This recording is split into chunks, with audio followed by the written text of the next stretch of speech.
ഈശോ മിശിഹായിൽ ഏറ്റവും സ്നേഹം നിറഞ്ഞ പ്രിയപ്പെട്ടവരെ, ഇന്ന് നമ്മൾ വിശുദ്ധ കൊച്ചു ത്രേസ്യയുടെ പ്രാർത്ഥനാ ജീവിതത്തെക്കുറിച്ച് ചിന്തിക്കുകയാണ്. വിശുദ്ധ കൊച്ചു ത്രേസ്യയെ സംബന്ധിച്ചിടത്തോളം പ്രാർത്ഥനാ ജീവിതത്തിന് വളരെയേറെ പ്രാധാന്യം നൽകിയ ഒരു വലിയ വിശുദ്ധിയാണ്. വാചികമായ പ്രാർത്ഥനകൾക്കപ്പുറം തൻ്റെ ഓരോ ചെറിയ പ്രവൃത്തികൾ പോലും പ്രാർത്ഥനയാക്കി മാറ്റിയ വലിയ വിശുദ്ധ. തൻ്റെ ചെറുപ്പത്തിലെ അമ്മയുടെ മരണശേഷം പരിശുദ്ധ അമ്മയെ സ്വന്തം അമ്മയായി സ്വീകരിച്ച ആ നിമിഷം മുതൽ തൻ്റെ ജീവിതത്തിൽ മാതൃഭക്തിയിൽ വളരുവാനും അതിൽ ജീവിക്കുവാനും ഒത്തിരിയേറെ പരിശ്രമിച്ച ഒരു വലിയ വിശുദ്ധ.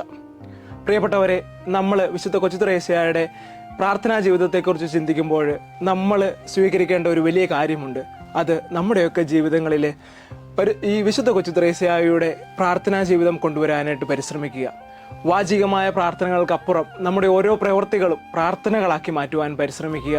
അതായിരിക്കട്ടെ ഇന്നത്തെ നമ്മുടെ ചിന്തയും നമ്മുടെ ജീവിതത്തിൻ്റെ ലക്ഷ്യവും. ദൈവം നമ്മെ സമൃദ്ധമായി അനുഗ്രഹിക്കട്ടെ.